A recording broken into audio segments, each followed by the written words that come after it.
हम तो महाराज जब बैठते हैं, कोई चार छह सुनने वाले प्रेमी हो और उनके बीच में बैठकर कीर्तन करने में बड़ा सुख मिलता है। बिना वाद्य यंत्रों के भगवान नाम का कीर्तन हो तो बड़ा आनंद आता है। तो ऐसी कृपा ठाकुर जी ने हम लोगों के ऊपर की है कि थोड़ी देर कथा कीर्तन का हम लोगों को सुख मिल जाता है।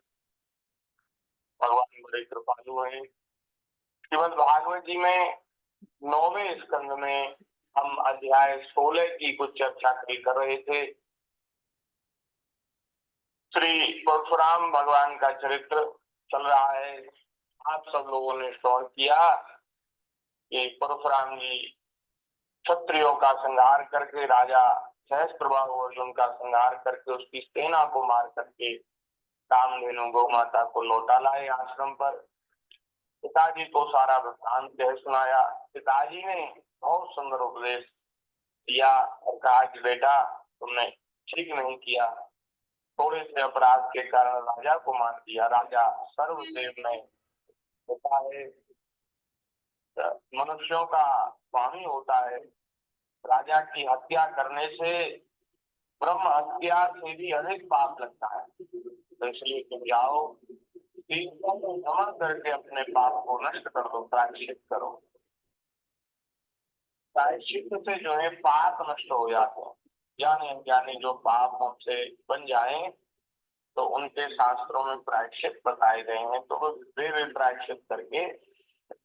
और सबसे बढ़िया प्रायश्चित तो भगवान का नाम है, भगवान की शरणागति है, भगवान के नाम का आश्रय और ये संकल्प कि अब हम ये पाप दोबारा नहीं करेंगे। जब ये बोध हो जाए कि ये गलत है, उसके बाद कोई दोबारा ये क्रिया नहीं करेंगे और अब हम भगवान के नाम का आश्रय लेंगे, भगवान की भक्ति का आश्रय लेंगे। ये सबसे बढ़िया श्रेष्ठ प्रायश्चित। तो श्री परशुराम जी भगवान, वे तो साक्षात भगवान ही हैं, लेकिन लोक संग्रह के लिए, लोक शिक्षा के लिए भगवान ऐसे चरित्र करते हैं जिनसे जगत का कल्याण हो। तो अब वे और वो कल हमने कथा सुनाई। अब महाराज एक दिन क्या हुआ कि परशुराम जी अपने भाइयों के साथ वन में कहीं गए थे, दूसरे वन में। इतने में वो सहस्त्रबाहु अर्जुन के जो बेटे थे वो अपने पिता की हत्या का बदला लेना चाहते थे परशुराम जी से। तो परशुराम जी के ऊपर तो बल उनका कुछ काम करेगा नहीं, उनके ऊपर तो कोई चलेगा ना नहीं, बस तो बोले इनके पिता को हम मार देंगे। तो वे महाराज मौका देखकर आए और उस समय उन्होंने देखा कि श्री जमदग्नि जी महाराज यज्ञशाला में अग्नि का यजन करने के पश्चात ध्यान मुद्रा में बैठे हैं और अपने अंतर्यामी भगवान का स्मरण कर रहे हैं। उनकी समाधि लगी हुई थी, भगवान के चिंतन में मग्न हो रहे थे। सारी वृत्तियां शांत थी, उन्हें बाहर की कोई सुध नहीं थी। उसी समय उन पापियों ने जमदग्नि ऋषि को मार डाला, क्योंकि पहले से ही ऐसा निश्चय करके आए थे। परशुराम जी की माता रेणुका बड़ी दीनता से उनसे प्रार्थना कर रही थी, लेकिन उन्होंने एक न सुनी और महाराज श्री जमदग्नि जी का सिर उन्होंने काट दिया, सिर को ले गए। वे क्षत्रिय बड़े नीच थे और अत्यंत क्रूर थे। उन्होंने एक बार भी ये नहीं सोचा कि ये कितने तेजस्वी तपस्वी ब्राह्मण हैं, इनकी हत्या के बाद हमारा क्या होगा। एक तो ब्राह्मण की हत्या, ऊपर से ऐसे ब्रह्मनिष्ठ परम ज्ञानी श्री ऋषि जमदग्नि जी की हत्या। अरे राम राम। महाराज उन्होंने बड़ा नीच कृत्य किया। अब वो चले गए इधर, माता ने खूब विलाप शुरू किया, बड़ी रोई, बड़ी दुखी हो गई। हाँ बेटा परशुराम कह करके चिल्लाने लगी, पुकारने लगी। उनका करुण क्रंदन बहुत दूर तक जा रहा था। परशुराम जी ने दूर से ही माता का क्रंदन सुन लिया, दौड़े दौड़े आए और महाराज वहां देख करके उनको बड़ा दुख हुआ और बड़ा क्रोध, मानसिक पीड़ा असहिष्णुता और शोक के वेग से मोहित हो गए। कहने लगे, हाय पिताजी, आप तो बड़े महात्मा थे, पिताजी आपकी ऐसी ऐसी कैसे गति हो गई? आप धर्म के सच्चे पुजारी थे, बड़े धर्मात्मा थे, आप हम लोगों को छोड़कर स्वर्ग को चले गए। इस प्रकार विलाप करके उन्होंने अपने पिता के शरीर को भाइयों को सौंप दिया। और महाराज इतना क्रोध कि उन्हें बिल्कुल भी सहन नहीं हो रहा था। फरसा हाथ में उठाकर क्षत्रियों का संहार करने का निश्चय किया और अब किसी क्षत्रिय को छोड़ेंगे नहीं। और जाकर के माहिष्मती नगरी में सहस्त्रबाहु अर्जुन के 10,000 पुत्र थे ना, तो उनके सिरों से महाराज इनके सिरों को काट काट कर नगर के बीच में बड़ा भारी पर्वत खड़ा कर दिया सिरों का। इतना रक्त बहा कि रक्त की बहुत बड़ी नदी बह निकली, जिसे देखकर ब्राह्मणों से द्रोह करने वाले जो पापी दुष्ट मनुष्य हैं, उनके हृदय भय से कांप उठे। भगवान ने देखा कि वर्तमान में क्षत्रिय अत्याचारी हो गए हैं, इसलिए राजन उन्होंने अपने पिता के वध को निमित्त बनाकर, पिता का वध तो निमित्त है, वो आए ही से लिए हैं। और महाराज उन्होंने 21 बार पृथ्वी को क्षत्रियों से हीन कर दिया। क्षत्रिय से हीन माने जो पापी क्षत्रिय थे उनको मार डाला, कुछ अच्छे लोग धर्मात्मा लोग भक्त जो क्षत्रिय राजा थे उनको छोड़ दिया और वो दुष्ट क्षत्रियों को मार डाला। 21 बार ऐसे क्षत्रियों से पृथ्वी को विहीन कर दिया। और कुरुक्षेत्र के समंत पंचक में ऐसे ऐसे 5 तालाब बना दिए जो रक्त के जल से भरे हुए। पिताजी के सिर को लाकर उन्होंने धड़ से जोड़ दिया। यज्ञों द्वारा सर्वदेव में आत्मस्वरूप भगवान का यजन किया। और महाराज इसके बाद उन्होंने बड़ी विधि विधान से ऋषि मुनि महात्माओं के साथ यज्ञ किया। यज्ञांत स्नान करके वे समस्त पापों से मुक्त हो गए। ब्रह्मवती के सरस्वती के तट पर मेघ रहित सूर्य के समान शोभायमान हुए। ऐसी जमदग्नि को स्मृति रूप संकल्प में शरीर की प्राप्ति हो गई। पीछे सम्मानित होकर वे सप्त ऋषियों के मंडल में हो गए। हमारा कमल लोचन जमदग्नि नंदन भगवान परशुराम आगामी मनवंतर में सप्त ऋषियों के मंडल में रहकर वेदों का विस्तार करेंगे। ये जो परशुराम जी हैं तो आगामी जो मनवंतर है आगे का, उसमें सप्त ऋषि बनेंगे, सप्त ऋषियों में एक होंगे। अच्छा। और श्री परशुराम जी जो हैं वे चिरंजीव हैं, वे आज भी जीवित हैं, लेकिन अभी वे अपने क्रिया से कर्म से उपरत हो गए, विरक्त हो गए। अब उन्होंने किसी भी प्राणी को किसी प्रकार का दंड न देते हुए और संन्यास धर्म का आश्रय लेकर उन्होंने अपने चित्त को सभी ओर से उपरत करके एक भगवान में अपने स्वरूप में लगा दिया है और तपस्या में लीन है। महेंद्र पर्वत पर निवास करते हैं। वहाँ सिद्ध गंधर्व और चारण उनके चरित्र का मधुर स्वर से गान करते रहते हैं। इस प्रकार पृथ्वी के भारभूत राजाओं का बहुत बार वध श्री भगवान श्री हरि ने भृगुवंश में अवतार लेकर श्री परशुराम जी के रूप में अवतार लेकर के किया।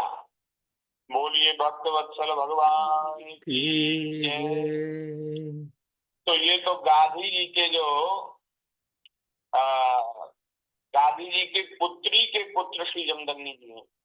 अब गाधी जी के पुत्र जो हैं वो विश्वामित्र जी हैं और विश्वामित्र जी के 100 पुत्र हुए, तो उनकी कथा का वर्णन किया गया है, विश्वामित्र जी की कथा। और 17वें अध्याय में महाराज पुरुरवा के वंश का वर्णन किया गया है। पुरुरवा के जो पुत्र हैं उनका वर्णन किया गया है। और ये 18वें अध्याय में राजा ययाति का चरित्र वर्णन किया गया। ये जो ययाति है ना जी। इसी के वंश में भगवान श्री कृष्ण का अवतार होने वाला है। तो ये ययाति जो है इनके नहुस नहुस के 6 पुत्र हैं, यति, ययाति, संयाति, आयति, वियति और कृति। तो अब तक तो यति के वंश का वर्णन, अब ययाति का चरित्र कहा जा रहा है जी। नहुस अपने बड़े पुत्र यति को राज्य देना चाहते थे, लेकिन उसने स्वीकार नहीं किया, क्योंकि वह राज्य पाने का परिणाम जानता था। राज एक ऐसी वस्तु है कि उसके दाव पेच और प्रबंध आदि में भीतर जो प्रवेश कर जाता है वह अपने आत्म स्वरूप को नहीं समझ सकता। यहाँ तो ऐसा लिखा है कि जो राजा बन जाता है वो राजनीति में ऐसा फंस जाता है कि वो फिर अपने आत्म स्वरूप को समझ पाना उसके लिए असंभव सही हो जाता है, कठिन हो जाता है। लेकिन फिर भी बहुत ऐसे राजा हुए हैं जिन्होंने राजपाट सब करते हुए भी भगवान की स्मृति बनाए रखी और निरंतर भजन में, ध्यान में, स्मरण में लगे रहते थे, कथा कीर्तन में लगे रहते थे, उन्होंने भगवान की प्राप्ति की। लेकिन ये जो हैं राजकुमार, इनको बड़ा भय लग गया कि बोले महाराज हमें तो ये नहीं करना। तो महाराज जब इन्होंने राजगद्दी स्वीकार नहीं की तो ययाति को राजा बनाया।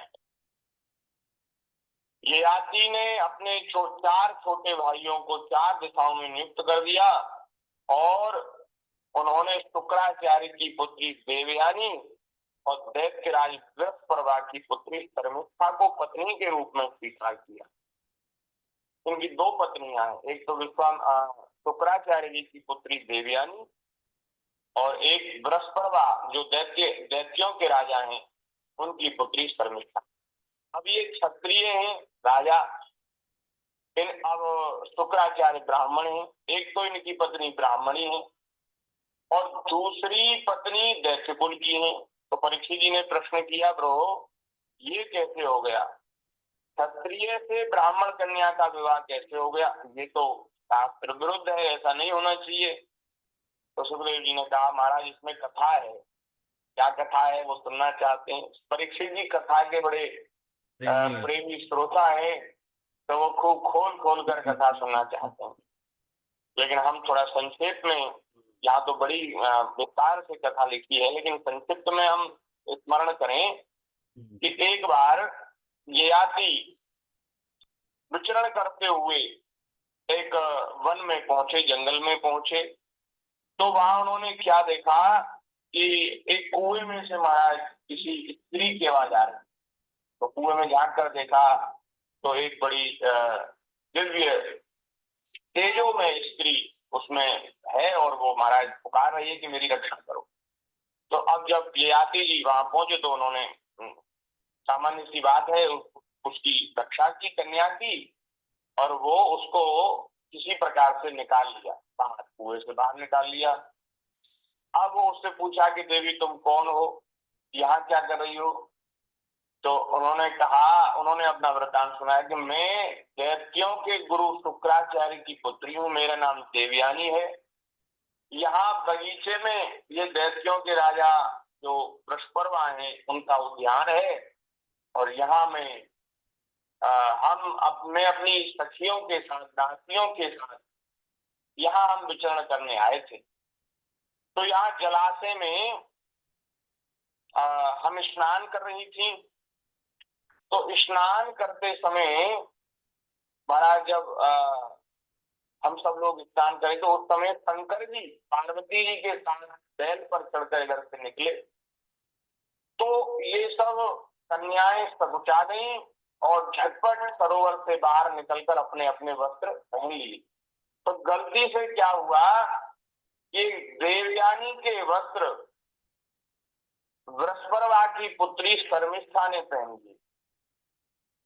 ये दोनों आपस में सखी थी, लेकिन वो ब्राह्मण कन्या थी, ये दैत्य कन्या थी। तो देवयानी के वस्त्र पहन लिए तो उसको बड़ा गुस्सा आया। अरे देखो, ये है तो हमारी दासी, क्योंकि जो गुरु का जो पद है वो स्वामी का पद है और शिष्य तो दास है, तो दास ही है। लेकिन इसने कैसा अनुचित काम किया, इसने मेरे वस्त्र पहन ली। अब ये वस्त्र मेरे पहनने योग्य नहीं है, अब मैं क्या पहनूंगी, अब मैं इसके वस्त्र तो नहीं पहनूंगी। बड़ी नाराज हुई। तो महाराज वो खूब उल्टा सीधा उन्होंने कहा। तो जब इस प्रकार वो गाली देने लगी तो शर्मिष्ठा भी राजकुमारी थी आखिर, तो उसको भी क्रोध आ गया।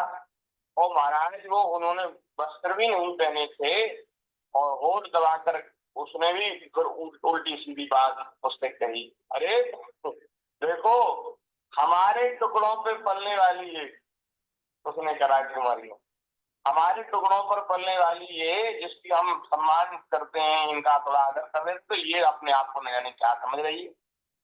और क्रोधवश उसको कुएं में ढकेल दिया। कुआं बहुत ज्यादा गहरा नहीं था, अगर गहरा ही होता तो फिर तो महाराज तो कहो तो हाथ पैर टूट जाते, कहो तो जैसी आराम हो जाती। ज्यादा गहरा कुआं नहीं था, कुएं में धकेल दिया। अब वो सब अपनी दासियों को लेकर राजकुमारी चली गई। उसने वस्त्र भी नहीं पहने थे, कभी अपनी दासी के वस्त्र उसके राजकुमारी के वस्त्र कैसे पहने। अब वो इधर से ये जब याद आया तो उनसे फिर उनकी बातचीत हुई, ये सब वृतांत उन्होंने उनको सुनाया। अब महाराज ययाति जी को देखकर बड़ी मुग्ध हो गई देवयानी, और उसने कहा कि वीर शिरोमणि राजन, आज आपने मेरा हाथ पकड़ा है। अब जब आपने मेरा हाथ पकड़ ही लिया है, तब कोई दूसरा इसे न पकड़े। इसलिए अब जो है आप मुझसे विवाह कर लीजिए। मैंने अपने आप को आपको सौंप दिया, पाणी ग्रहण हो गया एक तरह से।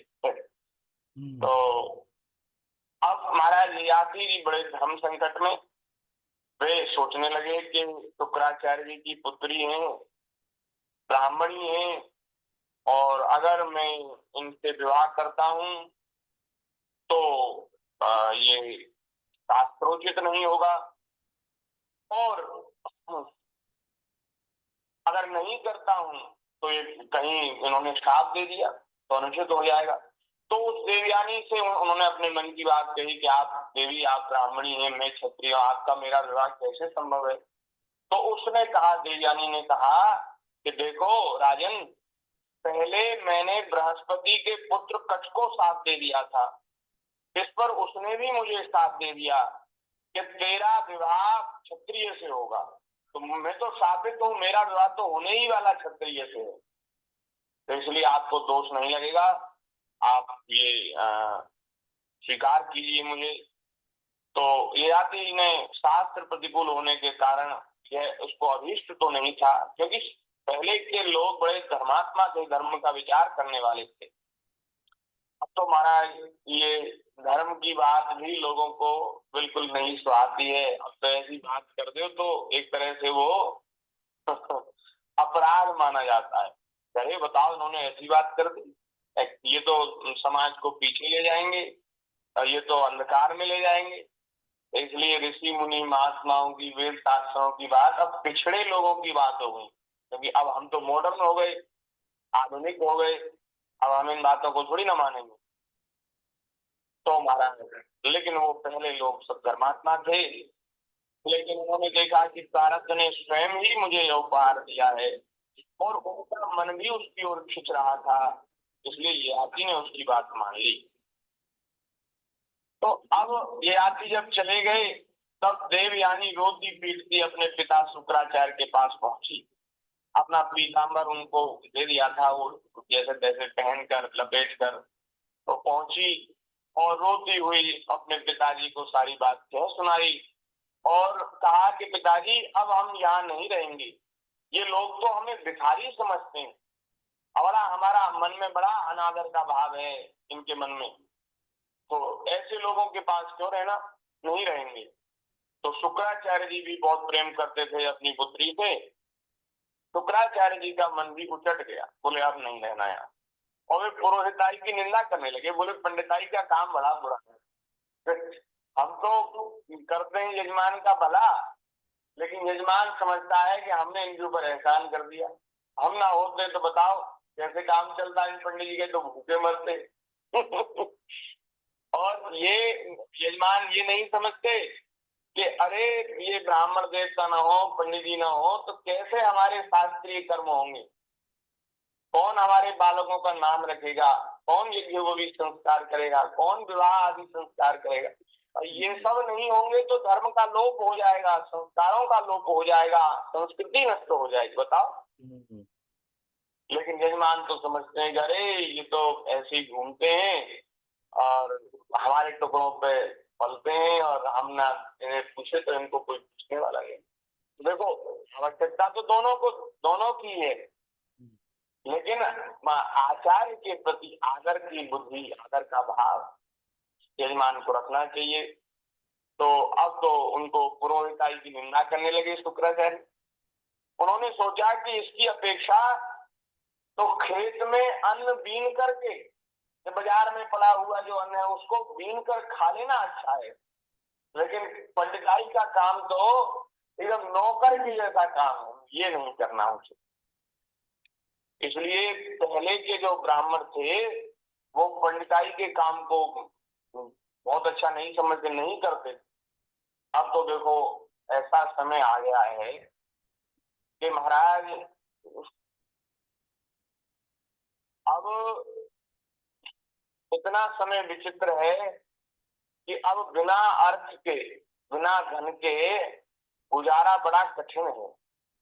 चाहे कोई हो, चाहे ब्राह्मण हो, चाहे क्षत्रिय हो, क्योंकि इतना आधुनिकता आ गई है समय में। और अगर वैसे न चले तो फिर कठिन है रहना, समाज में नहीं रह पाएंगे। बताओ क्या करें, फिर तो जंगल में कुटिया बिछानी पड़ेगी। अगर गांव में, नगर में, शहर में रहना है तो देखो बिजली का बिल, पानी का बिल है, अब तो महाराज मकान का भी टैक्स लगता है। और महाराज अभी आपने कोई टीवी लगा लिया तो उसका बिल, मोबाइल ले लिया तो मोबाइल का बिल, और पहले तो ईंधन कंडे लकड़ी से रोटी बन जाती थी, अब वो गैस का बिल। तो इतने खर्चे अब आधुनिकता के कारण, मॉडर्न होने के कारण बढ़ गए हैं। नहीं, आज से 50 साल पहले भी जब बिजली नहीं थी तो बिजली के उपकरण नहीं थे, बिजली के उपकरण नहीं थे, कहीं कोई खर्चा नहीं, न मोबाइल का खर्चा, न टीवी का खर्चा, न कंप्यूटर लैपटॉप का खर्चा है, न किसी को पंखा लेना, न कूलर लेना, न एसी लेना, और सब प्राकृतिक रहन सहन था। न साबुन लेना, न सरफ लेना, न टूथपेस्ट लेना, न दंत मंजन लेना, सब प्राकृतिक था। और सब ऐसे महाराज गुजारा होता था। और बताओ इतने साधन हैं आज, लेकिन फिर भी शरीर जो है रोगग्रस्त है। हमने तो ये होते आधुनिक होते होते इतने हम लोगों ने खर्चे बढ़ा दिए कि जीवन बहुत महंगा हो गया। अब भैया बताओ बिना अर्थ के, बिना धन के कैसे काम चले। तो जो शास्त्र में गर्हित कहा गया, निंदित कहा गया है, ऐसा काम भी करना पड़ता है। तो नारायण श्री शुक्राचार्य जी ने कहा ये काम तो बड़ा खराब है, और वो नगर अपनी कन्या को लेकर नगर से निकल पड़े। और जब बृहस्पतिवार को यह मालूम हुआ तो उनके मन में यह शंका हुई कि गुरु जी जा रहे हैं और गुरु जी कहीं जाकर के शत्रुओं से मिल गए, देवताओं से मिल गए, अथवा मुझे उन्होंने शांति ही दे दिया। तो अब तो बृहस्पतिवार ने सोच लिया कि इनको मनाना चाहिए। वो उनको प्रसन्न करने के लिए पीछे पीछे गया और रास्ते में उनके चरणों पर सिर के बल गिर गए। बोले गुरुजी, मेरी पुत्री के द्वारा बड़ा आपका अपराध हुआ है, लेकिन महाराज फिर भी आप मुझे क्षमा करें। तो शुक्राचार्य जी तो, उनका क्रोध तो आगे ही छलका था, तो ज्यादा क्रोधित नहीं थे, तो वो तो मान गए। लेकिन महाराज उन्होंने बृहस्पतिवार से कहा, राजन मैं अपनी पुत्री देवयानी को नहीं छोड़ सकता, इसलिए तुम इसको मना लो, तुम्हें तो मना हुआ हूं। अगर ये लौट चली तो मुझे कोई आपत्ति नहीं है। तो जब बृहस्पतिवा ने कहा ठीक है, तो महाराज देवयानी ने अपने मन की बात कही। उसने कहा पिताजी, मेरा विवाह जिसके साथ हो, मैं जहां कहीं जाऊं, शर्मिष्ठा अपनी सहेलियों के साथ मेरी सेवा के लिए चले, मेरी दासी बनकर रहे जीवन भर राजकुमारी, तो मैं चलूंगी नगर में, नहीं तो नहीं जाऊंगी। अब वो महाराज बड़ा संकट। तो फिर राजा ने अपनी बेटी से पूछा कि ऐसी ऐसी बात है। तो शर्मिष्ठा ने अपने परिवार, अपने कुल के ऊपर संकट देखा और उनके कार्य का गौरव देखकर देवयानी की बात स्वीकार कर ली कि है तो हमारी गुरु पुत्री ही, कोई बात नहीं, इसकी सेवा जीवन भर करेगी। राजकुमारी अपनी 1000 सहेलियों के साथ दासी के समान देवयानी की सेवा करने लगी। अब जब ययाति के साथ उनका विवाह हुआ तो शर्मिष्ठा भी गई वहां, और महाराज शर्मिष्ठा अपनी राजकुमारी और ययाति ययाति वो सुंदर भी थी, तो ययाति जी और उनका प्रेम हो गया और वो भी फिर राजकुमारी का भी विवाह ययाति के साथ। इस तरह से 2 पत्नियां उनकी हुई। उन 2 पत्नियों से उनके 5 पुत्र हुए महाराज। यदु और तुर्वसु देवयानी के 2 पुत्र और शर्मिष्ठा के 3 पुत्र। यदु और तुर्वसु, द्रुयु, अनु और पुरु, ये 5 पुत्र हुए। इन 5 पुत्रों का क्या वृतांत है, क्या कथा है, वो आगे भगवान की दया से करेंगे। यदु है ना, जो यदु है, यदुवंश में ही भगवान श्री कृष्ण का अवतार हुआ। तो वो थोड़ी ही देर में, कुछ ही 1-2 दिन में ही भगवान श्री कृष्ण के अवतार की रूपरेखा बन रही है। आज 18वें अध्याय तक तो हम पहुंच गए हैं और इस 9वें स्कंद में कितने अध्याय हैं? बोलिए भक्त वत्सल भगवान की जय। 24 अध्याय हैं, तो 5-6 अध्याय और रह गए। तो 1-2 दिन में हम इनको कहकर के भगवान श्री कृष्ण के अवतार की लीला का, उसका स्मरण करेंगे। आज के सत्संग को यहीं विराम कर रहे हैं। भगवान की दया से फिर कल आगे की चर्चा यथामति यथासमय करेंगे। थोड़ी देर भगवान के नाम का कीर्तन कर लें। श्री कृष्ण गोविंद हरे हे नाथ नारायण वासुदेव। श्री कृष्ण गोविंद हरे मुरारी, नाथ नारायण वासुदेव। श्री कृष्ण गोविंद हरे मुरारी, हे नाथ नारायण वासुदेव। श्री कृष्ण गोविंद